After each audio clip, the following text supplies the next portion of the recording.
आखिर किसको बनाया जा रहा था छत्तीसगढ़ का एकनाथ शिंदे? कोल व्यापारी के यहाँ आईटी रेड के बाद गरमाई छत्तीसगढ़ की सियासत में।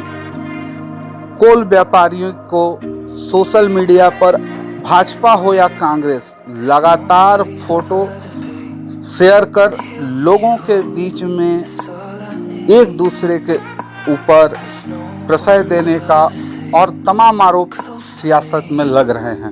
वहीं दूसरी तरफ इस मामले में पूर्व मुख्यमंत्री ने प्रेस कॉन्फ्रेंस के दौरान सीधे अपराध दर्ज करने की मांग कोल व्यवसायी सूर्यकांत तिवारी के ऊपर शासन से की थी। वहीं इस मसले पे कांग्रेस भाजपा पर हमलावर है।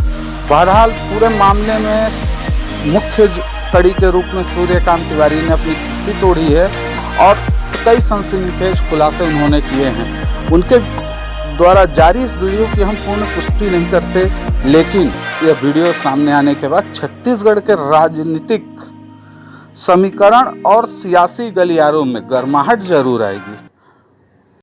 नमस्कार, मैं सूर्यकांत तिवारी एक व्यवसायी हूं तथा पिछले 20 वर्षों से कोल के साथ विभिन्न प्रकार के व्यवसाय करता आ रहा हूं। सामाजिक क्षेत्र से जुड़ा हुआ व्यक्ति हूं और अपने सामाजिक उत्तरदायित्व का निर्वहन करते हुए व्यवसाय करता आ रहा हूं। मैं व्यवसायिक जगत के अलावा सामाजिक राजनीतिक क्षेत्र से भी जुड़ा हुआ हूं। मेरी राजनीतिक विचारधारा चाहे जो भी हो, मेरे संबंध सभी से अच्छे रहे हैं। जब प्रदेश में भारतीय जनता पार्टी की सरकार थी तब भी मंत्रिमंडल के वरिष्ठ जनों और भाजपा पदाधिकारियों से मेरे बहुत मधुर संबंध थे। भाजपा के शासन के 15 वर्षों में भी मैं एक कारोबारी था और आज भी हूं। हाल ही में 30 जून 2022 को हमारे यहां आयकर विभाग द्वारा सर्च और सर्वे ऑपरेशन किया गया, जिसे आमतौर पर मीडिया में आईटी रेड के नाम से पुकारा जाता है। आयकर विभाग की टीम हमारे यहां से अपना सर्च एवं सर्वे ऑपरेशन संपन्न करके चली गई। मुझे यह मीडिया के माध्यम से पता चला है कि पूर्व मुख्यमंत्री आदरणीय डॉक्टर रमन सिंह जी ने मेरे घर हुए आयकर रेड के आधार पर मुझे गिरफ्तार किए जाने की मांग की है। मुझे इस बात का बेहद दुख है कि किसी सक्षम पदाधिकारी द्वारा मुझे अपराधी घोषित किए जाने से पहले ही डॉक्टर रमन सिंह ने स्वयं जज बनकर बिना किसी सुनवाई के अपना फैसला सुना दिया और मुझे गिरफ्तार किए जाने की मांग कर दी। डॉक्टर रमन सिंह एक वरिष्ठ राजनेता है, 15 वर्षों तक प्रदेश के मुख्यमंत्री और उससे पूरे 2 साल तक केंद्रीय राज्य मंत्री रहे हैं। मुझे लगता है उन्हें यह अच्छी तरह से मालूम होगा कि आयकर की कार्रवाई होने मात्र से व्यक्ति अपराधी सिद्ध नहीं हो जाता। आज मेरे जो भी व्यावसायिक प्रतिष्ठान हैं और वे कोई आज से नहीं चल रहे हैं। मैं 2002 से कोल व्यवसाय में काम कर रहा हूं और ये बात डॉक्टर रमन सिंह जी एवं सभी लोग अच्छे से जानते हैं। मेरे घर पर आयकर द्वारा जो सर्च एवं सर्वे किया गया, उसमें अगर कोई भी संपत्ति प्रश्नाधीन होती है या कहीं टैक्स संबंधी कोई बात आती है तो उसे निराकरण की एक निर्धारित व्यवस्था है। यदि हमारे प्रतिष्ठानों पर कोई टैक्स दायित्व निकलेगा तो उसे हम चुका देंगे। हम व्यापारी हैं, कोई अपराधी नहीं है। डॉक्टर रमन सिंह जी, फिर भी यदि आप मुझे अपराधी घोषित करके जेल में डलवाना चाहते हैं तो मुझे स्वीकार है, लेकिन जेल के जिस सेल में मैं रहूंगा उसके ठीक बाजू वाले सेल में आपको भी रहना होगा, क्योंकि आपका कार्यकाल भी कोई बेदाग नहीं रहा है। आपके कार्यकाल में आपके मंत्रियों पर जमीन की भारी मात्रा में अफरा तफरी के आरोप लगे थे, उसके लिए आपको भी जेल जाना चाहिए। आपके पुत्र अभिषेक सिंह उर्फ अभिषाक सिंह के नाम से पनामा पेपर्स रंगे हुए थे। टैक्स हेवन देशों में बैंक खाते खोलकर अपनी काली कमाई छिपाने के आरोप लगे थे। आपकी जिम्मेदारी भी आपको स्वीकार करके जेल जाना चाहिए। आपके कार्यकाल में हजारों करोड़ रुपए का नागरिक आपूर्ति निगम घोटाला हुआ था। आपकी ही जांच एजेंसी ईओडब्ल्यू ने जो डायरी जब्त की थी उसमें स्पष्ट उल्लेख था कि किसी भी सीएम मैडम सीएम को पैसे दिए जाते थे, उसके लिए आपको नैतिकता के आधार पर जेल चले जाना चाहिए। प्रदेश के बच्चे में चर्चा थी कि सीएम हाउस में बैठे आपके कुछ स्वजन प्रदेश में तबादला उद्योग चला रहे हैं और इतनी कमाई कर रहे थे कि घर पर आपको नोट गिनने की मशीन लगानी पड़ी थी। आपने अपने दामाद डॉक्टर पुनीत गुप्ता को दहेज में डीके हॉस्पिटल दिया था, जिसने वहां मनमानी की, भारी भ्रष्टाचार के आरोप पर घिर गए थे। आपकी विभागीय मंत्री भी जिसके सामने नहीं चलती थी। ऐसे दामाद को फ्री हैंड देकर जनता के पैसों की लूट का अवसर आपने उसे दिया, उसके लिए आपको जेल जाना चाहिए। आप, आपके बेटे, आपकी धर्मपत्नी, आपके कुनबे के लोग, आपके मंत्रिमंडल के लोग, पार्टी के पदाधिकारी चिट फंड कंपनियों के ब्रांड एम्बेसडर बने हुए थे। उनके कार्यक्रम में जाते थे। आपकी सह पर चिट फंड कंपनियां प्रदेश के भोले भाले लोगों को हजारों करोड़ रुपए लूट कर भाग गई और बेचारे एजेंटों को आपने अपराधी बनाकर जेल में डाल दिया। इसके लिए भी आपको जेल जाना चाहिए। आपकी सरकार की घनघोर लापरवाही, अव्यवस्था और कांग्रेस मुक्त भारत के लक्ष्य के चलते 2013 में जीएम घाटी कांड में हमारे नेता, सुरक्षा बलों के जवान मारे गए। उसके खून का दाग आपके दामन पर है डॉक्टर रमन सिंह जी। आपको उसके लिए भी जेल जाना चाहिए। आपके शासनकाल में आपकी सरकारी मशीनरी ने कई माओं के गर्भाशय निकाले। मोतियाबंद के ऑपरेशन के नाम पर कई लोगों को अंधा बना दिया गया। झलियामारी जैसे कांडों में बच्चियों का यौन शोषण किया गया। उसके लिए भी आपको जेल जाना चाहिए। डॉक्टर रमन सिंह जी, आपको अच्छी तरह से याद होगा कि उनके शासन काल में उनके करीबी व्यवसायियों पर भी आयकर के छापे की कार्रवाई हुई थी। उस हिसाब से उनके शासन काल में जितने भी आयकर छापे छत्तीसगढ़ में पड़े, उन सभी को जेल भेजा जाना चाहिए था। मैं मीडिया के माध्यम से डॉक्टर रमन सिंह जी से पूछना चाहता हूं कि जब आप प्रदेश में 15 साल तक सत्ता में थे, मैं उस समय भी व्यवसाय कर रहा था। आपसे, आपके मंत्रिमंडल के लोगों से, पार्टी के नेताओं से मेरे उस समय भी संबंध मधुर थे।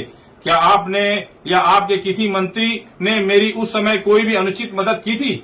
मेरे सभी से मधुर संबंध रहे हैं।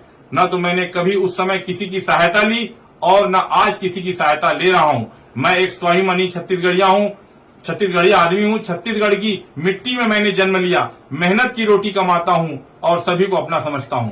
मुझे अब बात समझ नहीं आ रही है, डॉक्टर रमन सिंह आयकर विभाग की इस कार्रवाई को क्यों राजनीतिक रंग देना चाहते हैं। मैं आपको बताता हूं डॉक्टर रमन सिंह जी क्यों इसे राजनीतिक रंग दे रहे हैं। 30 जून को आयकर विभाग ने हमारे यहाँ छापा मारा। आयकर की छापामार टीम ने हमारे यहाँ घर पर छापा बोला, हमारे घर के लोगों को भयभीत किया। आयकर की टीम को अधिकार नहीं होता कि वो सर्च एवं सर्वे की कार्रवाई के दौरान किसी से मारपीट करे, लेकिन मुझे आयकर टीम द्वारा मारपीट की गई। 3 दिन तक मुझे सोने नहीं दिया गया। मुझे बहुत प्रकार से मेंटली और फिजिकली टॉर्चर किया गया। आयकर टीम के अफसरों ने मुझ पर दबाव बनाया कि मैं किसी प्रकार से अपने व्यवसाय में मुख्यमंत्री सचिवालय की उप सचिव श्रीमती सौम्या चौरसिया का नाम जोड़ दूं, बयान दे दूं उनके खिलाफ। परंतु जब मेरे किसी भी व्यवसाय से उप सचिव सौम्या चौरसिया जी का कोई संबंध ही नहीं, तो मैं ऐसा झूठा बयान कैसे देता। श्रीमती सौम्या चौरसिया से मेरे पारिवारिक संबंध है। उनके घर के सभी लोग मुझे जानते पहचानते हैं। उनसे मेरी बीच बीच में टेलीफोनिक बात भी होती है। मैं जब कभी जनता के काम करवाने के लिए मुख्यमंत्री कार्यालय जाता हूं, तो कई बार मेरी उनसे भेंट और मुलाकात होती है। श्रीमती सौम्या चौरसिया अकेली अधिकारी नहीं है जिनसे मेरे अच्छे संबंध है। प्रदेश के भाजपा शासन के और वर्तमान शासन के अन्य अधिकारियों से भी मेरे संबंध हैं। श्रीमती सौम्या चौरसिया मेरे घरेलू संबंध, सामाजिक संपर्क है। मेरे व्यवसाय से उनका दूर दूर तक कोई संबंध नहीं है। परंतु आयकर विभाग वाले किसी भी तरह से मुझे साम दाम दंड भेद से यही कहलवाना चाहते थे। इसलिए उन्होंने मुझे प्रदेश में सत्ता परिवर्तन करके मुख्यमंत्री बनने तक का प्रस्ताव दिया। मुझे आयकर की टीम के अफसरों ने यह भी अकेले में कहा कि प्रदेश के 40 से 45 विधायकों से मेरे बहुत अच्छे संबंध हैं, उनकी एक सूची बना लूं। बाकी विपक्ष के विधायकों के सहयोग से प्रदेश में सत्ता पलट हो जाएगी और आपको मतलब मुझे छत्तीसगढ़ का एक नाथ शिंदे बना देंगे। इसके लिए मुझे अपने व्यवसाय से श्रीमती सौम्या चौरसिया का नाम जोड़कर बयान देने कहा गया, जिससे मैंने साफ इनकार कर दिया, जिसके कारण हमें आयकर वालों ने इतना टॉर्चर किया। मैं एक व्यवसायी हूं। लोकतंत्र में और इस देश के संविधान में, इस देश के कानून में मेरा पूरा विश्वास है। मेरे साथ आयकर विभाग के लोगों ने जो भी किया है, जितना भी मुझे टॉर्चर किया, मुझ पर अमानवीय दबाव डालकर जो भी झूठे बयान दिलवाने का प्रयास किया गया, उसके विरुद्ध मैं न्यायालय की शरण में जाने वाला हूं। कितने दुख की बात है कि केंद्रीय एजेंसियां केंद्र सरकार के एजेंट के रूप में विपक्ष शासित राज्यों में तख्ता पलट करने के लिए इस हद तक गिर गई हैं। इसीलिए आज देश में धारणा बन गई है कि केंद्रीय एजेंसियां विपक्ष का दमन करने का हथियार बन गई है। केंद्रीय एजेंसी कार्रवाई करती है, डॉक्टर रमन सिंह या धर्म कौशिक जैसे बड़े लोग उसे राजनीतिक रंग देकर उसका लाभ उठाने का प्रयास करते हैं, जो कि उचित नहीं है। यदि किसी प्रकार के नियम कायदों को लेकर कोई चूक हुई है तो उसे सुधारा जा सकता है। उसके लिए एक राजनीतिक तमाशा खड़ा करने की कोई आवश्यकता नहीं है। यदि व्यापारी होना, कारोबार करना गुनाह है, यदि जीवन में उन्नति करना अपराध है, यदि नियम कायदों की चूक हो जाना अपराध है, तो मैं बेशक अपराधी हूं और मुझसे वैसा ही बर्ताव किया जाए जैसे एक अपराधी से किया जाता है। मुझे कोई आपत्ति नहीं है। जो भी कानूनी व्यवस्थाएं होंगी मैं उसको पूरा करूंगा, पूरा करता आया हूं। लेकिन कृपा करके मेरे घर पर पड़े आयकर छापों को राजनीतिक खेल मत बनाइए, उसे सियासी रंग मत दीजिए, मुझ पर यह उपकार कीजिए। मेरे घर पर पड़े इन छापों को बढ़ा चढ़ाकर ना देखा जाए। इसे आयकर विभाग की कार्रवाई रहने दिया जाए। इसकी मनचाही व्याख्या मत कीजिए, मनचाहे अर्थ मत निकालिए। और मैं आज आप सभी के माध्यम से स्पष्ट कह रहा हूं कि यदि मेरे साथ, मेरे परिवार के साथ कोई अपघात होता है, किसी सदस्य के साथ कोई दुर्घटना होता है, तो उसके लिए केंद्रीय आयकर विभाग तथा प्रदेश भाजपा के वे नेता जिम्मेदार होंगे जो प्रदेश में सत्ता परिवर्तन के लिए मुझे बलि का बकरा बनाने की साजिश कर रहे हैं। मैं महात्मा गांधी के आदर्शों पर चलने वाला व्यक्ति हूं। मैं अन्याय के खिलाफ आखिरी सांस तक लड़ूंगा। मैं झूठ के खिलाफ अपने आखिरी दम तक संघर्ष करता रहूंगा। धन्यवाद। जय हिंद, जय छत्तीसगढ़, जय भारत।